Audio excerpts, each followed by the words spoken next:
This is the one you've been waiting for, my friends. I said at the top of the show, so impressed with Max Holloway, not only as a fighter, as a champion, as a human being, as a representative for the sport, what he's doing right now, the breath of fresh air that he is, the old soul that he is, the old school fighter that he is. I mean, what more can you say about the guy? 12 in a row, only man to defeat Jose Aldo twice, the first UFC featherweight champion to successfully defend the title since October of 2014. He has brought stability back to the organization, and he is a man of his word. 2 months ago when he was on the program, he said, December 4th, after UFC 218, when I win that fight, when I successfully defend my title for the first time, on my birthday no less, 26 years young, I will come back on this program and we'll talk about it all. And he reached out to me yesterday morning. I didn't even have to reach out to him. He had the presence of mind to reach out to me and say, don't forget. Of course I didn't forget.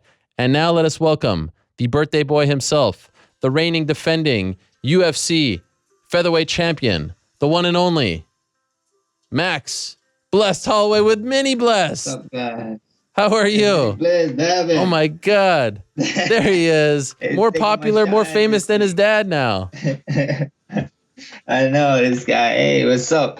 How are you? I had to text you, I'm doing good. I had to text you and remind you to be on the show because you was telling me about when you was trying to get me on the show before the fight. I didn't want to do no media. I was over it. And you said, you was kind of hurt. I know you was joking around, but I was kind of hurt after when you didn't text me after the fight and be like, hey, we're going to do the show, right? I was like, this guy's fucking trying to ice me. He's trying to pull the UFC on me. No. First of all, do you like the music? Do you know this song? Oh, yeah. I like it. This is Happy Birthday in Hawaiian, right? Yeah. Thank you, guys. That's sick. I only can hear it now. It's very soft. Yeah, you guys are too much. All right. You know, we got to give respect. Listen, you win the belt. You successfully defend the title. You beat Jose Aldo, 12 in a row, all this stuff. You got your family there, your son, your whole crew. I don't want to bother you at 3 a.m. in the morning and ask you, so I wanted to give you some time to party in Detroit. And then I was going to hit you up after I landed, and you hit me up first. I got to say, I got emotional when I read that text. I couldn't believe that you even remembered our deal. It was unbelievable. It said so much about who you are. So thank you. Thank you. Thank you, boss. Thanks for having. Trust me, I was going to bother you within a matter of moments. Okay, this is so great. Thank you for doing this. All right, let's talk, Max. Compare December 2nd to back in June. Which performance against Aldo did you like better? I like this performance better. You know, the first round was the first round of the first one, or actually the first two rounds. Like we said, people been talking about it. That's all they talked about the first fight. You know, they didn't even talk about me really, really winning the fight. They was all like, kind of cutting it, like being like, oh, you lucky this and that, and you lucky Jose didn't show his leg kick. So, you know, first round, I think so. I took a lot of damage, and I think so. The damage control in the second one was fun. You know, I took a lot of damage in this one because there's this fight. I was talking about the Lomachenko fight. Lomachenko, his last fight before this one that's coming up. He put his head in his opponent's hands, and he was moving his head and like telling him to punch him. And that's what I was telling him in the third round. I was like, this is where you punch me. You can punch me now. And I was trying to do it. I couldn't move. I had a fat blister on my feet before the fight, and it was ripping every round. And in that round, when my coach was telling me, move my feet, I was having a hard time moving my feet because I felt it just completely ripped. So I was hoping that we got out in that round, and that's why I was planting a little bit more, and things land. I got the fight done, and I didn't have to worry about that big ass blister underneath my foot. Wow, how does it feel now? It feels good. It stood ripped. I probably got. I taped it after. I taped it so I could walk around and stuff, but I should probably cut it off. It's just a fat piece of skin, so it's disgusting. How did he feel? Did he feel like the same kind of fighter? Did he seem better to you? Did he seem worse? How would you assess him? He felt way more control, like how he said he was. You know, he said he was gonna be. I was tripping out when I came out. I thought so. We was getting ready for two Aldos. We was getting ready for an Aldo that was gonna come out and sprint at me really, really fast, or Aldo that was, or the same Aldo that was gonna happen the first fight. You know, and he actually came out way more slower than I thought he would. You know, he was actually taking his time. I I even told him I was in the first round. I was jabbing him when he jabbed me, and I jabbed him back, and we was like exchange jabs. I was like, "Oh, nice jab." And I even told him, "Oh, you taking your time, nice, bro." And then he told me, "Thanks, bro." It was funny. We was talking in there, we was having fun. I was having fun, and it was a good time, man. I got to share the octagon with a legend again twice. So I was living it. I was living in the moment. Do you get the sense, Max, that if you fight this guy 15 more times, 10 more times, that you're just going to beat him every time? Mini Bless now, he's a superstar, so he wants his airtime. Sometimes we've seen guys like Aldo and Edgar, or Mike Brown and Uriah Faber, where a guy just has another guy's number, that you'll always just be better than Jose Aldo. It's man, you can't tell. It's just MMA. It's just been my nights. The 2 times we got to share the octagon, it's just been my night. You never know, man. We got these little gloves. I can land something, he can land something, and like I said, man, that night my shots just was landing a little bit more, and it was affecting him a little more than his shots was affecting mine. And just so happened he was the one to fall that night. And I'm just blessed, man. You can't, like I said before. Like I told you guys at the press conference, I heard what his motivation was. His motivation for this last fight was his daughter. He wanted to get a win for his daughter, and he never got to do that. And as a parent, it's me having my son there and everything. I understand, man. I get it. And the fight game, man, it's brutal. It's not fair. And I just hope he knows that he doesn't owe anyone anything. That man should stop thinking he owes anyone anything. In Brazil, in all the favelas, people should be making statues as a legend, man. He's a GOAT. People trying to give me that GOAT status and the greatest of all time, but there's a bunch of records that he hold. Until I beat him, then I'll consider myself there. But I got a lot to fill. So got a lot of shoes to fill. So I'm here. I'm here, and I'm ready to take all comers. Why did you decide to take your son to this fight, his first fight that he gets to watch of you in person? Why did you decide this one? That was the belt fight. My first title defense. Finally, he was actually begging me for the fight. He's actually begging me to come to this fight. He's like, I want to come. And before I'd be weirded out about even having family there, I get so. They just want me to concentrate. My coaches, they wanted me to concentrate and on the fight and this and that, and I get so worked up. I'm so loving with my son and my family and my mom. Them, I worry about everybody, and fighting is selfish. You gotta be selfish. So fight week and stuff. So that's come. My family don't usually come, because I kind of like being selfish and like kind of whatever. Like friends and family, friends is cool, whatever, because they get it. Most of the guys are fighting, but most of my family stuff, they don't understand it yet and rush. I'm a father, and sometimes my fatherly figure might want to take over fight week when it shouldn't. I got the biggest fight of my life coming up, but he was begging to come, and then I sat down and I thought, you never know when this ride ends. You don't know when this ride ends. It can end tomorrow. It can end today. It could have ended December 2nd. So I wanted to make sure he got to taste what it was. Got to see a championship fight, and this happened. Everything went my way. That guy's crazy. After the fight, he came up to me and like, Dad, could you hear me? I was like, no, I couldn't hear you. He's like, what was you saying? He's like, I was telling you to slap Jose Aldo. I was like, what? What are you doing? And he's like, Dad, you're supposed to slap him. You told me you was going to slap him all camp, and you did it. And it was funny, man. He's amazing. Did you have at least the presence of mind? Like, did you think to yourself, oh, he's here and I have to win for him? Like, were you cognizant of where he was in the arena? Did you think about him? I know where he was. Yeah, when I walked in, they was right behind me. Dana White gave him his seat at the broadcast system. Oh, wow. It was right behind me. I just posted a picture on Instagram. You can see he's holding the flag right behind me when they was holding my flag for me, and it was huge, man. I know where he was. I looked at him and everything. I saw him when I was walking back and forth. I'm very aware in there. I saw a bunch of people in there. When I'm walking around, I see people. And people just nod their head, and they think I'm nodding back. I really am nodding back at you guys. I see you guys. I was calm. I'm relaxed, and I know what I gotta do. I got a job to do, and it's fun. It's a fun time. And your son is hardcore. He came there for the first fight. He was in the front row dabbing for the first fight. Yeah, I know. I saw everybody. I was at the hotel, Yeah. and people. I saw UFC and everybody, and people there was texting me and being like, "Look at your son, man. He's going crazy."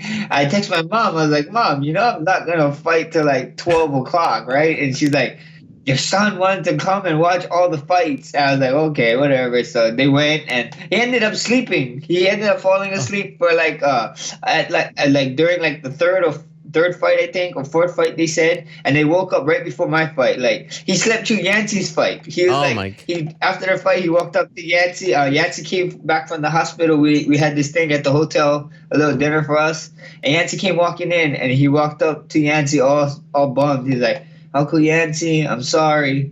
He's like, "Sorry for what?" "I slept through your fight." And Yancey was laughing. He felt so bad that he fell asleep during Yancey's fight, but he missed out, on that. But it was fun, man. He's a fan. He does jiu-jitsu and he loves it. That was actually my first question as a parent. How did you get him to stay up to like one? He's at the post-fight press conference sitting in the front row. And now I know he took a nap in the middle, because I know my kid would never be able to stay up. Where were you when Yancey had his fight? Where were you watching that?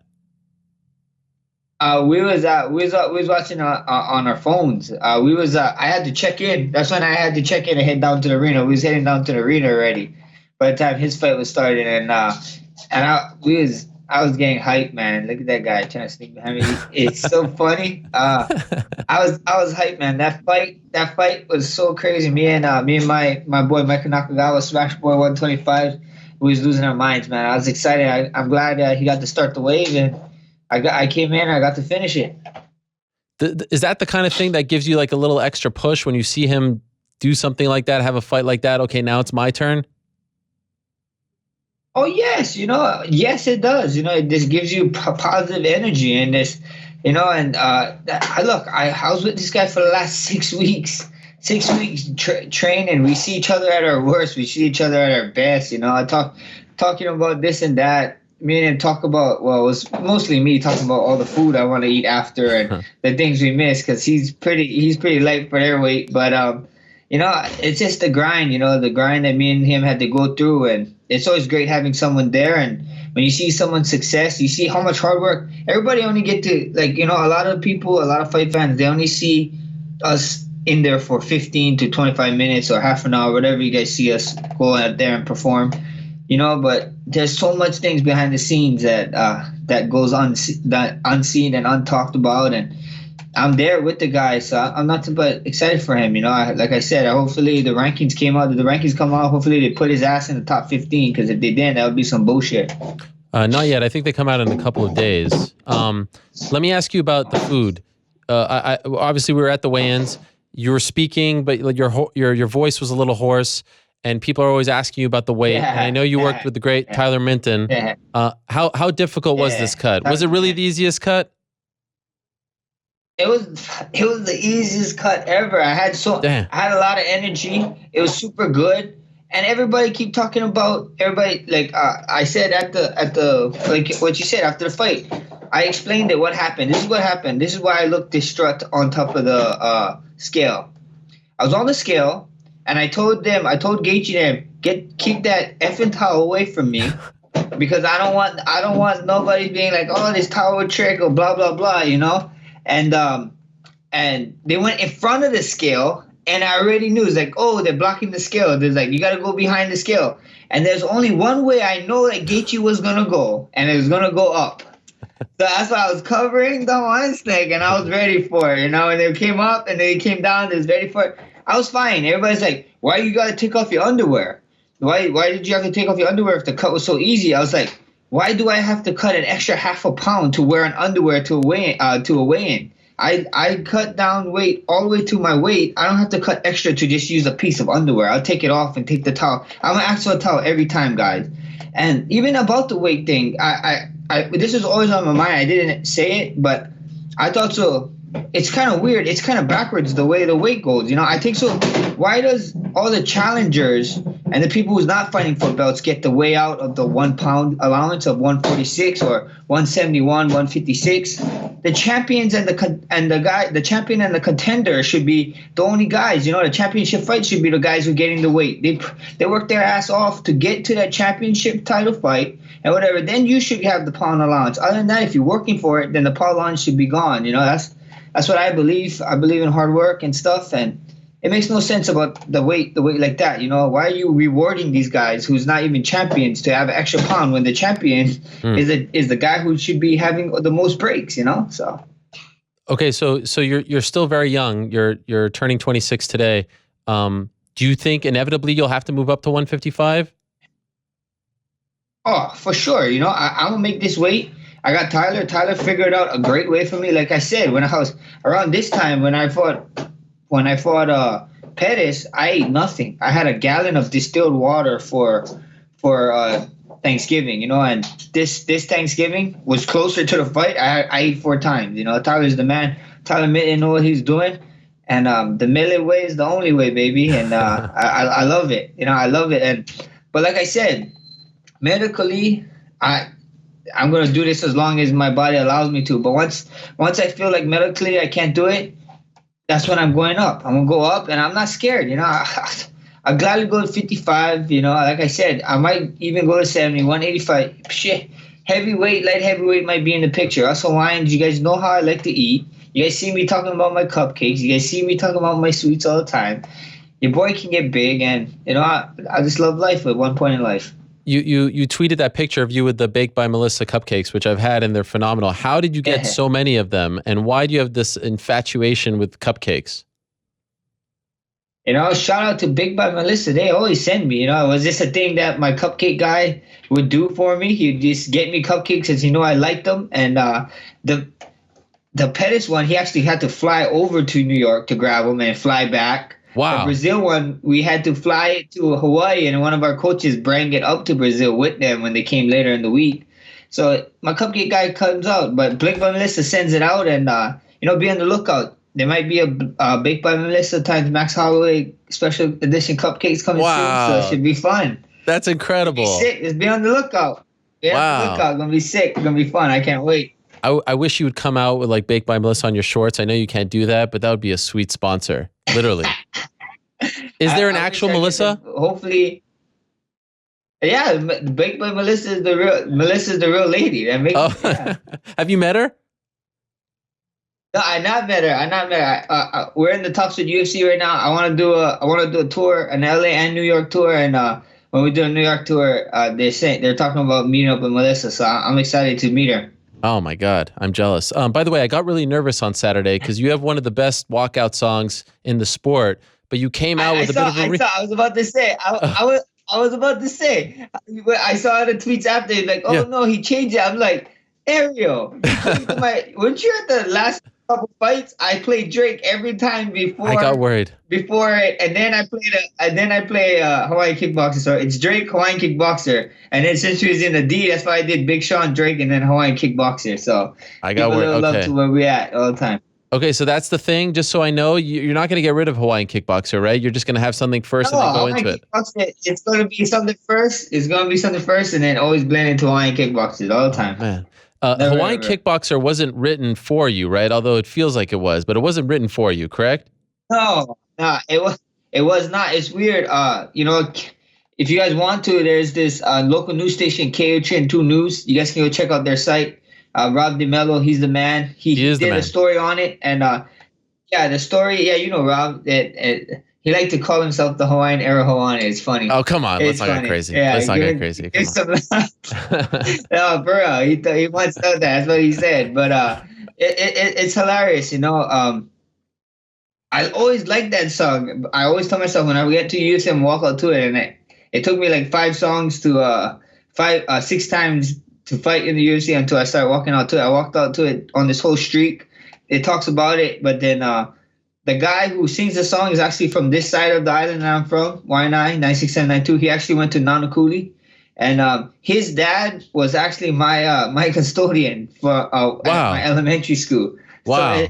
the circle is so. I kept finding out things. I was like, I need to walk with this song. You know, I need to keep everything wine eye, and it did. And I don't know. And mana is like a spiritual power, you know. And I think in Hawaii, mana means like a power spiritually, and I think so. There's a lot of mana in that song, and you know, it's the song I've been walking to on this streak, and the rest is history. Wow. Have you met the guy who sings the song? Oh yeah, I meet him all the time. We hang all the time. Moki Boy. His name is Moki Boy. You know, this big Hawaiian, cool Hawaiian dude, and it's fun. By the way, when you came home from Toronto, there was a huge reception for you. When you came home from Brazil, huge reception. I haven't seen any videos yet. What was it like when you came home yesterday? Oh, last night was super chill, man. We got home late. We got home like 11 p.m. Okay. Super calm. I had all my families and friends. You know, nothing too crazy. A lot of love, a lot of law. A lot of people, they were trying to figure out, my brother and stuff, they were trying to figure out what plane we was on, but we was telling, no one was telling them anything. They was like, you know, they figured that we was going to be tired and stuff. Rob was the only guy who somehow found out what plane we was and this and that, and he was there interviewing us after, but yeah, man, it was super cool, super chill. I keep hearing they wanted to do something big, but we came in so late, and they want to do something this week, so we see what happens. I might not be home this week, so hopefully next week we get something going. They're proud, man. Hawaii's proud. I'm so proud of Hawaii. Like I said, it's glad to be there with me and Yancy. We got to do it again. You know, 6 months later we got to do something again, make history, and I'm just blessed, man. I can feel the love from not only Hawaii, from Detroit, from the world, from you guys, from Canada. A lot of Canadian fans been showing me love, and I love it, guys. Are we closer to UFC Hawaii? Do you feel like we're closer? What can you tell us? I think we're close, man. I think it happens. I think it happens next year. 2018? Really? That's the first. I think so. It happens next year. Like I was talking to Dana when I was taking pictures before I came to the press conference, and that's the time he actually gave me the time of day, and he actually responded and said something about it. So wow, I think so it's a step in the right direction. Like I said, what do you say? Think we got like 9, 10 UFC fighters. He was saying like, man, yeah. I would always say UFC Hawaii. He'd be like, yeah, kid. And then this time I was like, UFC Hawaii. He's like, you know what, kid? I think so. I just need to stop being scared and suck it up and just do an outdoor event for you guys. I was like, yes, you do. You need to. And then I did. And then I told him, don't be scared, homie.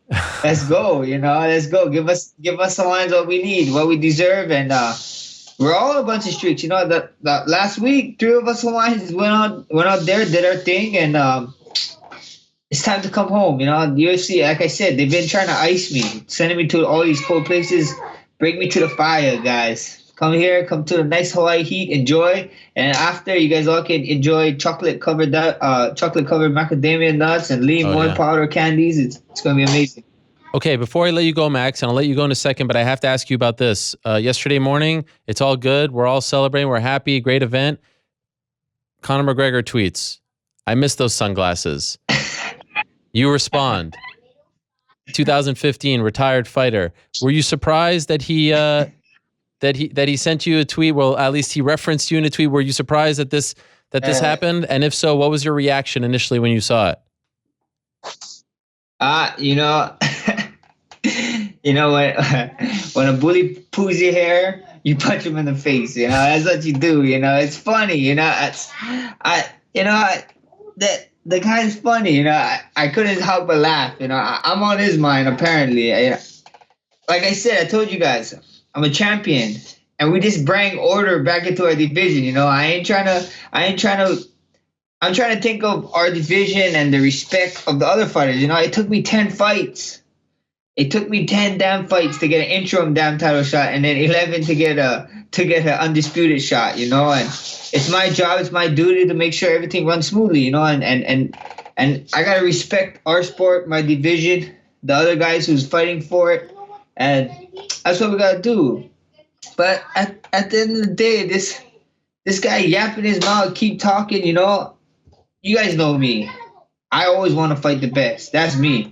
I want to fight the best of the best. And, you know, this guy, he got a win over me when we was kids in a fight night show of, I think so the main event was Sonnet and Shogun Rua. Yeah. I don't even know if 2 of them is even in the UFC anymore. And, you know, me and him made $12K that night. and I think he's happy holding on to that. That's the type of person he is. They asked me about Conor at 55 when I was sitting down and doing the contract, my new contract, like I told you guys. But what I told you guys, I heard he was trying to do Paulie Malignaggi, in MMA, and I hope you guys let that one sink in, because I don't know what else you want me to say. That's just him. He holds his head high over that win. I would never. Look what I did. I fought what people consider and what I consider the greatest of all time, and I gave him his straight damn rematch. I didn't care. If you want to be the best, you gotta beat the best, and the best is blessed, baby. So I'll be waiting. Tell him I'll be waiting. I told you guys, if the fight doesn't happen, it's not on our side. It's on his side. But right now, I'm focused on champ life, and when the exhibition fights come up, and I have choices of where I can start calling out MMA guys and boxing guys and tell them, hey, come over to MMA, big shots, and we see what happens. But until then, it's just funny, It's just funny. It's just funny. You don't the guy. Actually, I'm kind of surprised, because you and I know that guy. Every time they talk about his UFC career, one name doesn't get brought up, and it's Max Holloway. So it's me. So for him to actually bring me up is funny. It's surprising. It's hilarious, and we see what happens. The man still retired in my eyes. Until he comes back and actually talk about fighting a real MMA fighter, then let me know. But other than that, that's what I said. Bullies go choke pull your hair, turn around, punch him in the face. Does that make you think that he wants to fight you now, that maybe he's turning the corner, that this is an actual possibility? The fact that he sent the tweet out?